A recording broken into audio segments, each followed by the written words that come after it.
Alcatraz Federal Penitentiary, August 1958.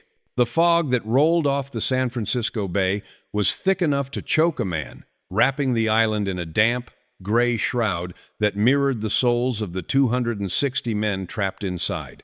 By the late summer of 1958, Ellsworth Bumpy Johnson was entering the sixth year of his sentence on the Rock. He was 52 years old, an age where most men in the federal penal system were either broken, dead, or invisibly blending into the background to survive. But Bumpy Johnson was not most men. Inside the cell blocks of Alcatraz, a hierarchy existed that had nothing to do with the guards or the warden's rules.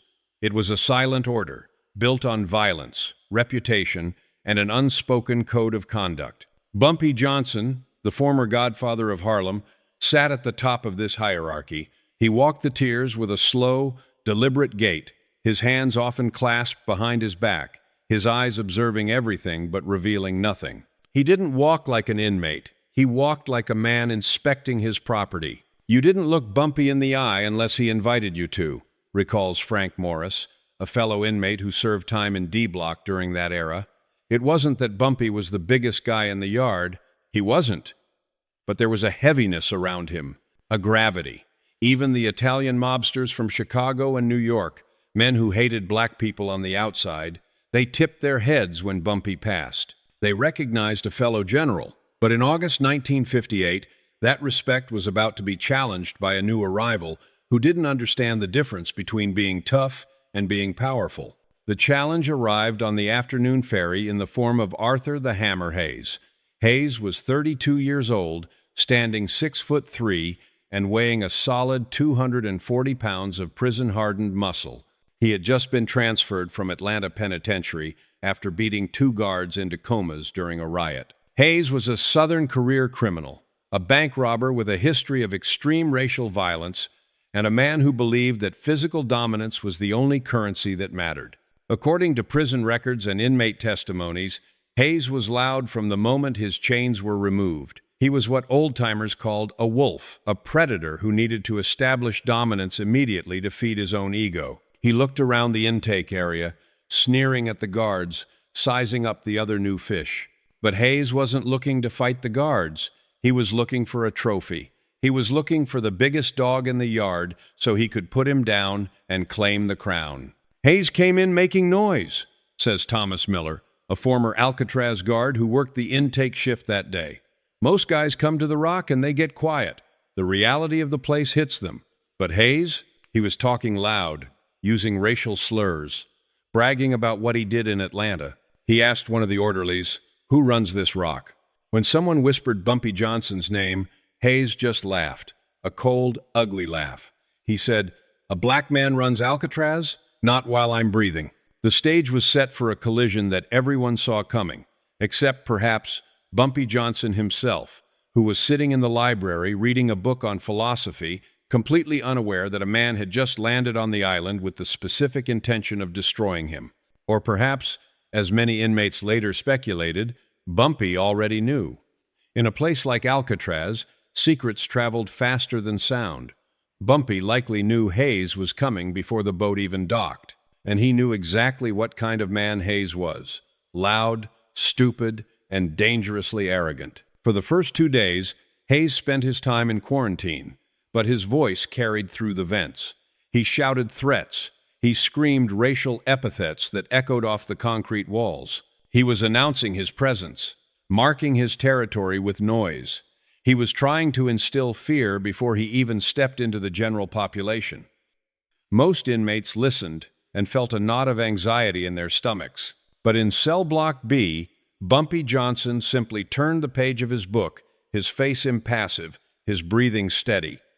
He was not a man who reacted to noise. He was a man who waited for the signal. 3 days later, the steel doors of the quarantine block buzzed open, and Arthur the Hammer Hayes stepped into the general population. It was lunch hour, the time when the maximum number of inmates were gathered in a single confined space. The dining hall at Alcatraz was a cavernous room filled with the clatter of metal trays and the low hum of hundreds of dangerous men eating in enforced proximity. The air smelled of boiled cabbage and stale tension. When Hayes walked in, the hum didn't stop, but it changed. Heads turned, eyes shifted. The wolf had arrived. Hayes didn't get in line for food immediately. Instead, he stood near the entrance, scanning the room like a king surveying a new kingdom he intended to conquer. He spotted what he was looking for at a table near the back wall. Bumpy Johnson was sitting there, eating methodically, flanked by two other inmates who were speaking to him in low, respectful tones. Hayes smirked. To him, Bumpy looked small, old, a relic from a bygone era that Hayes intended to smash. Hayes grabbed a tray and walked with heavy, deliberate steps toward Bumpy's table. He bypassed empty seats, bypassed his own designated section, and headed straight for the heart of Bumpy's territory. The chatter in the dining hall began to die down, row by row, as inmates realized what was happening. By the time Hayes reached Bumpy's table, the room was almost silent. Hayes slammed his tray down on the table, the metal ringing out like a gunshot. He didn't sit. He loomed over Bumpy, casting a shadow across the older man's food. "So, you're the big man I've been hearing about," Hayes said, his voice booming enough for the guards on the catwalks to hear. "You don't look like much. You look like my grandfather, if my grandfather was a washed-up con." Bumpy didn't look up. He didn't stop chewing. He carefully cut a piece of bread, his movements precise and unhurried. This lack of acknowledgement infuriated Hayes. In Hayes' world, fear was respect, and Bumpy was showing neither. Hayes leaned in closer, invading Bumpy's personal space, his breath hot and aggressive. "I'm talking to you, boy." Hayes spat the word out like a curse. "When a white man talks to you, you look him in the eye. Or maybe you're deaf as well as old?" The word boy hung in the air, heavy and toxic. In 1958, inside a federal prison, that word was more than an insult. It was a declaration of war. It was an attempt to strip a man of his manhood, his dignity, and his history. Every black inmate in the hall tensed, their hands gripping their utensils, waiting for Bumpy to explode. They expected violence. They expected Bumpy to drive his fork into Hayes' neck. But Bumpy Johnson did something that confused everyone in the room. He slowly stopped eating. He placed his fork down next to his tray, perfectly aligned with the edge of the table. Then he raised his head and looked at Hayes. There was no anger in his eyes, no fear, no hatred. There was only a cold, detached curiosity, like a scientist looking at a rat in a maze. And then Bumpy nodded, just once. A slow, almost imperceptible nod. He didn't say a word. He didn't stand up. He just gave that single, silent nod and then returned his attention to his meal. Hayes blinked, momentarily thrown off balance. He had expected a fight. He had expected begging. He hadn't expected to be dismissed. Mistaking Bumpy's silence for submission, Hayes laughed, a loud, braying sound of triumph. "That's what I thought," Hayes announced to the room. "Smart move, old man. You know your place. Keep your head down and maybe you'll survive my time here." Hayes grabbed an apple off Bumpy's tray, a final act of petty dominance, took a bite, and walked away to a different table, strutting like a victor.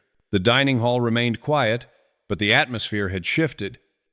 The younger inmates looked at Bumpy with disappointment, wondering if the legend was true or if age had finally made him soft. But the older cons, the ones who had survived wars and riots, they saw something different. They looked at Bumpy's calm hands, steady as a surgeon's, and they felt a chill run down their spines. They knew that nod wasn't submission. It was a receipt. Bumpy had just accepted the contract.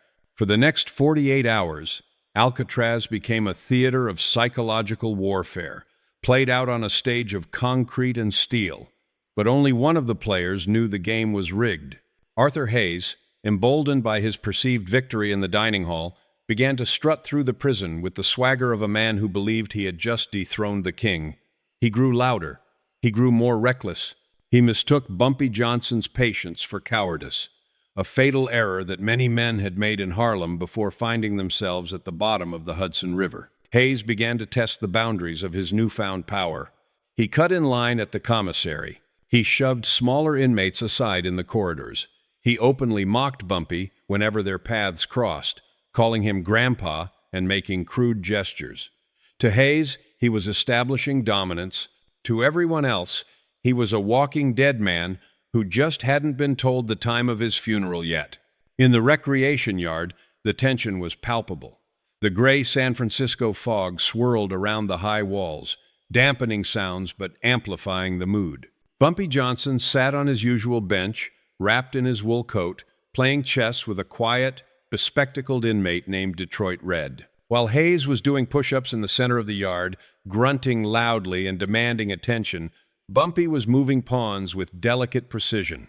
"He's disrespecting you, Bumpy," Detroit Red whispered, keeping his eyes on the board but his voice tight with suppressed anger. "The young bloods, they're confused. They're asking why we haven't touched him. They're asking if the rules have changed." Bumpy didn't look up from the chessboard. He moved a knight, capturing Red's bishop. "The rules haven't changed, Red," Bumpy said, his voice low and smooth as polished stone. "But you don't swat a fly when it's buzzing around your head. You wait until it lands. You wait until it stops moving. Right now, Hayes is moving too much. He's making noise. He's making enemies. He's making the guards watch him. If we move now, we go to the hole. If we wait, the universe opens a door." "How long do we wait?" Red asked. "Until he speaks when he should be listening," Bumpy replied enigmatically. "Watch him, Red. Look at his eyes. He's not looking at us anymore. He's looking past us. He thinks the war is over. That's when a man is most vulnerable. When he thinks he's already won." As if on cue, Hayes finished his workout and stood up, wiping sweat from his forehead. He scanned the yard, and his eyes landed on a young black inmate named Marcus, a 19-year-old kid serving time for mail fraud. Marcus was small, terrified, and trying his best to be invisible. He was sitting near the water fountain, reading a letter from home. Hayes walked over to Marcus, casting a long shadow over the boy. "You're in my light, boy," Hayes growled. Marcus scrambled to move, dropping his letter in the dirt. When he reached down to pick it up, Hayes stepped on his hand, grinding his heavy boot into the boy's fingers. Marcus cried out in pain, a sharp, piercing sound that cut through the yard's ambient noise. The guards on the tower saw it, but did nothing. It was a minor scuffle, beneath their concern. But every inmate in the yard froze. They turned their heads toward the bench where Bumpy Johnson sat. They were waiting for the signal. This was it. This was the violation. Hayes hadn't just insulted Bumpy. He had hurt a neutral party, a kid who was under the unspoken protection of the general population's code. Bumpy paused his hand over the chessboard. He looked up, his eyes locking onto Hayes across the yard. Hayes, seeing Bumpy looking, smiled a cruel, gap-toothed smile and ground his heel harder into Marcus's hand. He was daring the old man to do something. He was begging for a reaction. Bumpy stared for 3 seconds. Then he slowly picked up his king piece, turned it over in his fingers, and set it back down on the board with a decisive click. He looked at Red. "The fly has landed," Bumpy said softly. "It's time." Sunday morning on the Rock was usually a time of truce. Even the most hardened criminals respected the silence of the Sabbath, not out of religious devotion, but out of a desperate need for a break from the constant noise of incarceration. But Arthur Hayes had no respect for silence. He spent the morning service in the chapel, whispering threats to the inmates in the pew in front of him, laughing at his own jokes, and making sure everyone knew he was bored. He didn't notice that the pew behind him was empty. He didn't notice that when he walked into the yard later that afternoon, a subtle perimeter formed around him. Wherever Hayes stepped, the crowd parted. Not out of reverence, as Hayes arrogantly believed, but out of the instinct for self-preservation. The inmates of Alcatraz were like animals in a forest who sense a coming storm. They were clearing the blast radius. Bumpy Johnson observed this from his usual spot. He wasn't looking at Hayes anymore. He was looking at the guards. He was calculating their rotation, their boredom levels, and their blind spots. "The most dangerous weapon in prison isn't a shank," Bumpy once told a young associate. "It's timing. If you have timing, the world does the work for you." That afternoon, a message was passed through the prison's intricate communication network. It wasn't written on paper. It wasn't spoken aloud. It was conveyed through glances, through the sharing of cigarettes, through the way a mop was passed from one hand to another. The message was simple. The account is closed. It meant that Hayes was no longer protected by the general population's code. If he slipped, no one would catch him. If he screamed, no one would hear him. Hayes, blinded by his own hubris, interpreted this isolation as total victory. "Look at them," he boasted to a nervous inmate in the laundry room. "They're terrified. Even the old man won't look at me. I own this place." He didn't realize that he was walking through a graveyard that had been dug specifically for him.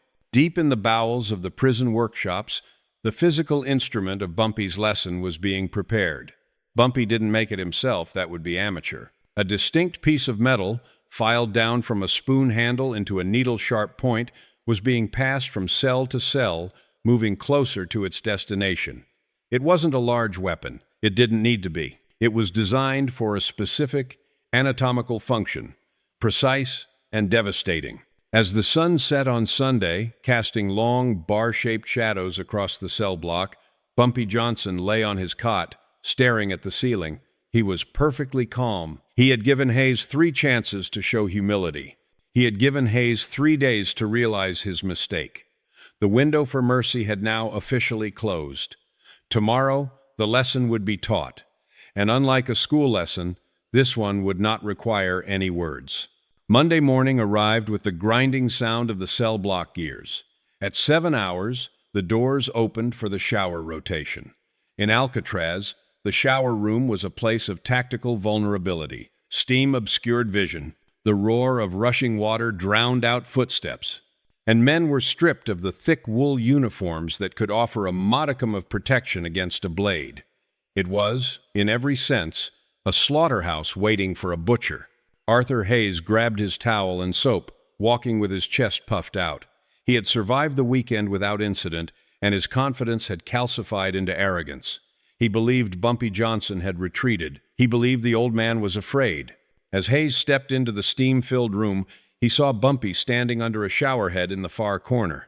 Bumpy was alone. The inmates who usually surrounded him were conspicuously absent, leaving a wide, empty circle around the Harlem Godfather. Hayes saw this as an invitation. He walked straight through the steam, the water slicking his skin, until he stood just 2 feet from Bumpy. "I told you, boy!" Hayes shouted over the noise of the water, a smirk twisting his wet face. "This is my house now. You're just living in it until I decide to evict you." Bumpy Johnson turned off the tap. The water stopped. For a brief second, there was a pocket of relative silence in that corner of the room. Bumpy looked at Hayes, his eyes dark and unreadable. He didn't look at Hayes's fists, which were clenched and ready. He looked at Hayes's throat. "You talk too much, Arthur," Bumpy said. It was the first time he had spoken the man's name. "You fill the air with noise because your mind is empty. But noise has a price." Hayes laughed, pulling his arm back to throw a punch. He was fast for a big man, but he was moving with the sloppy aggression of a brawler. Bumpy Johnson moved with the economy of an executioner. As Hayes lunged, Bumpy didn't retreat. He stepped into the attack. His left hand came up, parrying Hayes's arm with a strength that shocked the younger man. At the same moment, Bumpy's right hand moved. It wasn't a wild swing. It was a surgical insertion. The sharpened spoon handle, hidden in the palm of his hand, flashed once in the dim light. Bumpy didn't aim for the chest or the stomach. He aimed for the source of the noise. The blade entered the soft tissue of Hayes's throat, just above the Adam's apple, and severed the vocal cords with a precise, horizontal tear. It happened so fast that Hayes didn't even realize he had been cut. He tried to finish his laugh, but the sound didn't come out. Instead, a wet, gurgling wheeze escaped his lips. Hayes stumbled back, his hands flying to his neck. He opened his mouth to scream, to shout for the guards, to curse Bumpy, but nothing happened. The air pushed up from his lungs, but the mechanism of speech had been destroyed. Bumpy Johnson stood there, the water from the next showerhead misting over him. He didn't follow up with another strike. He didn't need to. He simply watched as Hayes fell to his knees, clutching his throat, his eyes wide with a sudden, dawning horror. The wolf opened his mouth again, desperate to make a sound, but the only thing that came out was the silence of the grave. The man who had spent a week shouting was now trapped in a prison quieter than Alcatraz itself. The shower room at Alcatraz was designed to be easily cleaned, with drains placed at strategic intervals to carry away water, dirt, and, on occasions like this, blood. As Arthur Hayes writhed on the tiled floor, clutching his throat, the water from the showerhead continued to fall, diluting the crimson pool that was spreading around him. It was a gruesome scene, yet there was a strange, terrifying order to it. The noise of the prison, the shouting, the clanging of gates, the bravado had all been washed away, leaving only the sound of falling water and the desperate, silent gasps of a man who had lost his voice forever. When the guards finally burst into the room, alerted by the commotion of inmates backing away, they found a tableau that defied standard prison riot protocol. Usually, after a stabbing, there is chaos. The attacker runs, hides the weapon, or continues to fight in a frenzy of adrenaline. But Bumpy Johnson was doing none of those things. He was standing calmly under the spray of a different showerhead, washing the soap off his chest as if he had just finished a routine morning wash. Officer Miller was the first to reach the scene. He saw Hayes on the floor, eyes bulging with panic, mouth opening and closing in a silent scream. Miller drew his baton, expecting resistance from the older man. "Drop it, Johnson!" he shouted, his voice echoing off the wet tiles. "Drop the weapon and get on your knees." Bumpy turned off the water slowly. He turned to face the guard, his expression mild, almost bored. He opened his right hand and let the sharpened spoon handle fall to the floor with a metallic clink. He didn't raise his hands in surrender. He simply held them out to be cuffed, like a businessman waiting for a manicure. "There's no need for shouting, officer," Bumpy said, his voice calm and steady, a stark contrast to the silent panic on the floor behind him. "The work is done." As the medical team rushed in to attend to Hayes, lifting his heavy, thrashing body onto a stretcher, the other inmates watched in a state of suspended animation. They looked at Hayes the Wolf, the Hammer, the man who had promised to run the rock, now reduced to a frightened, gurgling mess. And then they looked at Bumpy Johnson, who was being led away in handcuffs, walking with his head high and his back straight. The diagnosis came later that evening from the prison infirmary. The cut had been executed with the precision of a surgeon. It hadn't severed the jugular vein or the carotid artery, which would have killed Hayes in minutes. Instead, it had sliced strictly through the larynx, severing the vocal cords and damaging the cartilage of the voice box beyond repair. Hayes would live. He would breathe. He would eventually eat. But he would never speak a single word again. Bumpy Johnson was marched to D Block, the isolation unit known as the Hole. As he walked past the cells of the other inmates, a strange phenomenon occurred.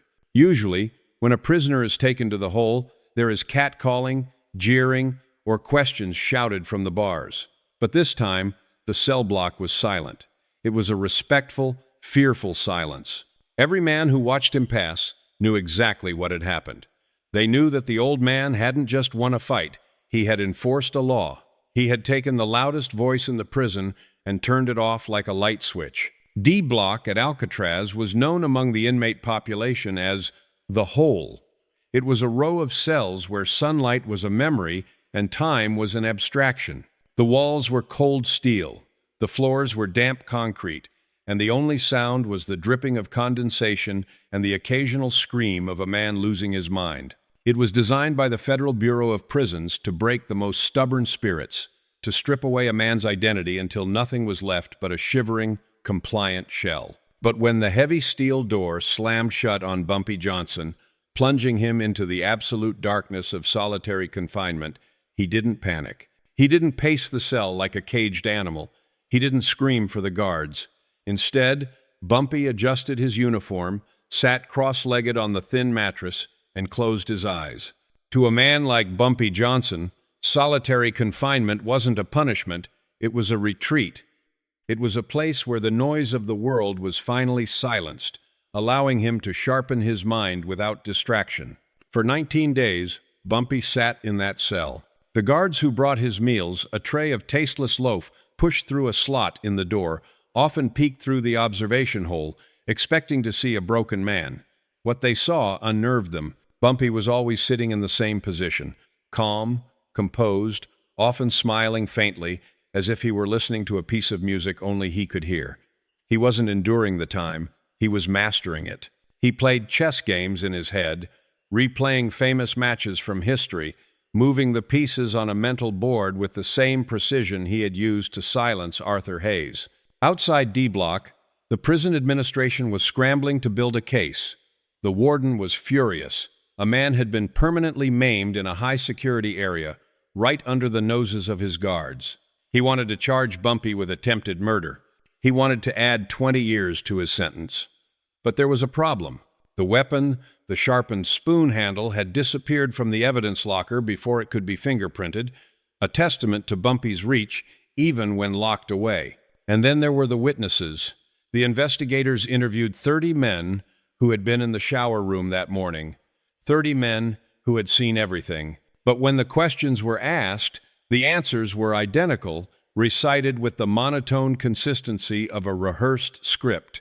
"I didn't see anything, sir. The steam was too thick. Hayes slipped on the soap. I think Hayes tried to attack Mr. Johnson and fell." This was the omerta of the Rock. But it wasn't just the code of silence that protected Bumpy. It was respect. Even the white inmates, men who belonged to the Aryan Brotherhood and hated everything Bumpy represented, refused to talk. They had seen Hayes bully the weak. They had seen Hayes break the rules of conduct. In their eyes, Bumpy hadn't committed a crime. He had performed a public service. He had taken out the trash. On the 10th day of the investigation, the warden personally visited Bumpy's cell in D Block. He stood outside the bars, looking at the shadow in the corner. "You think you're clever, Johnson?" the warden asked, his voice tight with frustration. "You think because no one talks, you've won? I know what you did, and I know why you did it." From the darkness, Bumpy's voice floated out, smooth and untroubled. "I don't know what you mean, warden. I'm just an old man sitting in the dark, praying for the soul of poor Mr. Hayes. It's a tragedy what happened to his voice, but perhaps God decided he had said enough." The warden stormed away, defeated by a man he couldn't break and a crime he couldn't prove. Bumpy remained in the dark, patiently waiting for the door to open, knowing that when he emerged, he would no longer be just an inmate. He would be a myth. On the morning of the 20th day, the heavy steel door of D Block groaned open. The sound reverberated through the corridor, signaling the end of Bumpy Johnson's isolation. When he stepped out, blinking slightly against the harsh artificial lights of the main corridor, he looked thinner. His prison uniform hung a little looser on his frame, and his skin had the pallor of a man who hadn't seen the sun in nearly 3 weeks. But his eyes remained unchanged. They were still sharp, clear, and terrifyingly calm. He didn't walk like a man who had been punished. He walked like a man who had been recharged. As the guards escorted him back to the general population, the atmosphere in the prison underwent a subtle but undeniable shift. News of his release had traveled ahead of him, carried on the invisible wires of the inmate telegraph. By the time he reached the recreation yard, the entire population was waiting. It wasn't a hero's welcome. There were no cheers. There was something far more powerful: absolute silence. As Bumpy stepped into the yard, the sea of gray uniforms parted. Inmates who were usually loud, the gamblers, the hustlers, the gang leaders, stopped their conversations mid-sentence. They stepped back, giving him a wide berth, creating a path of respect that led straight to his usual bench. Sitting on a nearby crate, hunched over and staring at the ground, was Arthur Hayes. The man who had entered Alcatraz as a roaring lion was now a shadow. A thick, white bandage was wrapped around his neck, concealing the jagged scar that had stolen his voice. When Bumpy walked past him, Hayes didn't look up. He flinched. It was a small, involuntary spasm of the shoulders, a biological reaction of pure trauma. Hayes had become a living ghost, a breathing monument to the consequences of disrespecting the wrong man. Bumpy didn't even glance at Hayes. To acknowledge him would be to give him value, and in Bumpy's world, Hayes no longer had any value. He walked to his bench, sat down, and smoothed out the creases in his pants. Detroit Red was already there, waiting with the chessboard set up exactly as it had been left 19 days ago. "Welcome back, Bumpy," Red said quietly, placing a fresh pack of cigarettes on the table as a tribute. "The yard has been different without you." Bumpy picked up a pawn, feeling the familiar weight of the wood. "Different is good, Red," he replied softly. "Quiet is better." For the rest of the afternoon, the yard operated under a new set of physics. The racial tensions that usually simmered between the black and white factions seemed to have evaporated, replaced by a mutual understanding of the new hierarchy. The white inmates, particularly the ones who had cheered Hayes on just weeks before, now looked at Bumpy with a mixture of fear and awe. They realized that their size, their numbers, and their racial ideology offered no protection against a man who could dismantle a human being in 3 seconds without raising his pulse. That evening, in the mess hall, the final piece of the legend was cemented. When Bumpy entered for dinner, the noise level dropped instantly. He walked to his table, and before he could even sit down, an inmate from a rival faction, a man who had never spoken to Bumpy before, slid his own dessert, a piece of chocolate cake, onto Bumpy's tray. He did it without a word, without making eye contact, and then quickly retreated. It wasn't an act of friendship. It was an offering. It was the prison ecosystem acknowledging its apex predator. Bumpy looked at the cake, then at the room full of men who were suddenly very interested in their own food. He picked up his fork, took a bite, and nodded. The message had been received. The king was back on his throne. Arthur Hayes served 4 more years at Alcatraz before being transferred to a lower security psychiatric facility in Missouri. But those 4 years were, by all accounts, a living purgatory. The man who had entered the prison as a predator had been reduced to a phantom. Without his voice, Hayes lost his ability to intimidate, to barter, or even to defend himself verbally. He became invisible.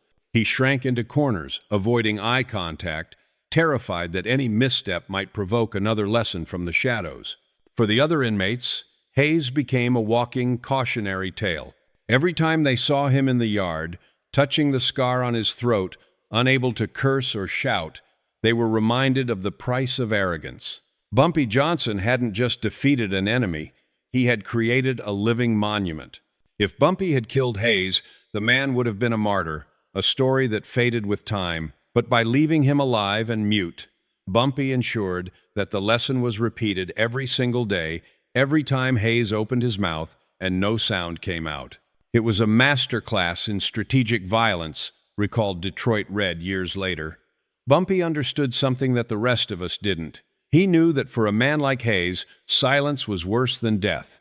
Hayes fed on attention, he fed on fear. By taking his voice, Bumpy starved him. He didn't kill the man. He killed the ego, and watching that ego die, day by day, was far more terrifying than seeing a body carried out in a bag. Under Bumpy's silent reign, the atmosphere in the cell blocks changed. The petty bullying that had plagued the weaker inmates ceased almost overnight. The racial friction that usually defined prison life was dampened by a blanket of fearful respect. It wasn't that the inmates suddenly loved each other. It was that they were afraid to disrupt the order that Bumpy had established. They knew that the old man was watching. They knew he was patient. And they knew that his justice, when it arrived, would be tailored specifically to their worst nightmares. Bumpy never spoke of the incident again. He never bragged about it. He never used it to extort money or favors. He simply went back to his routine, reading his books, playing his chess, and walking the yard with his hands clasped behind his back. But the dynamic had shifted irrevocably. When he walked, the path cleared wider. When he spoke, the listening was deeper. He had proven that true power doesn't need to be loud.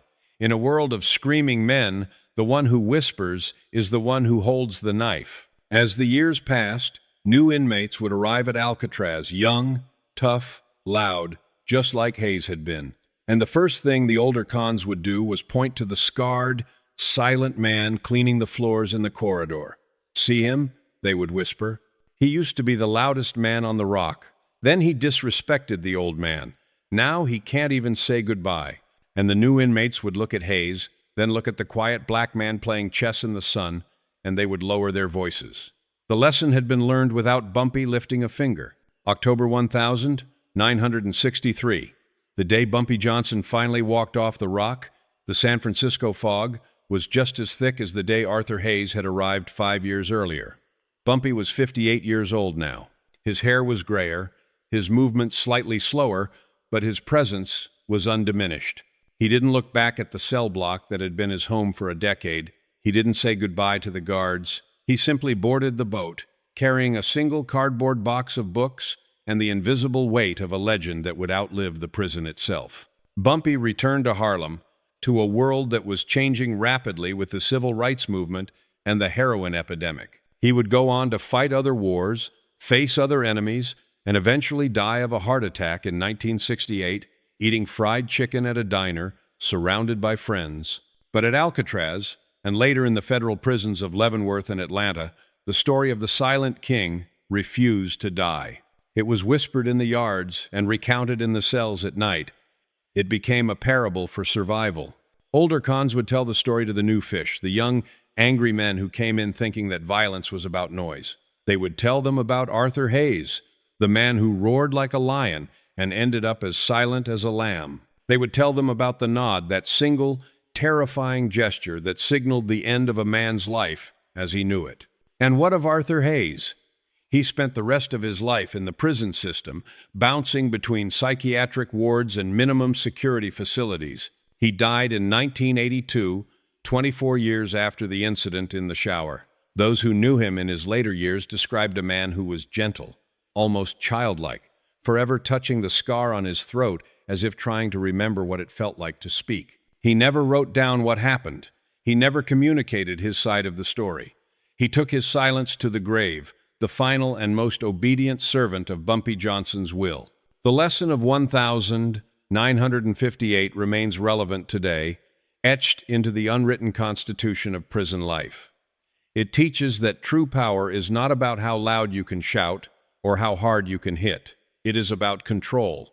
It is about the discipline to wait, the intelligence to plan, and the willingness to execute a sentence without hesitation or remorse. Arthur Hayes made the mistake that so many loud men make. He confused fear with respect. He thought that because people moved out of his way, he was a king.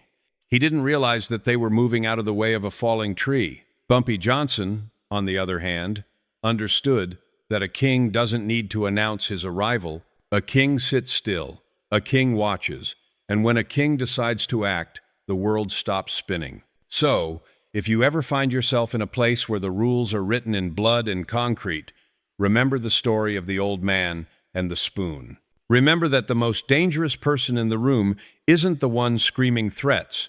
It's the one sitting quietly in the corner, eating his meal, waiting for you to make a mistake, and pray, for your own sake, that he never looks you in the eye and simply nods, because that nod is the last sound you will ever hear before the silence takes you.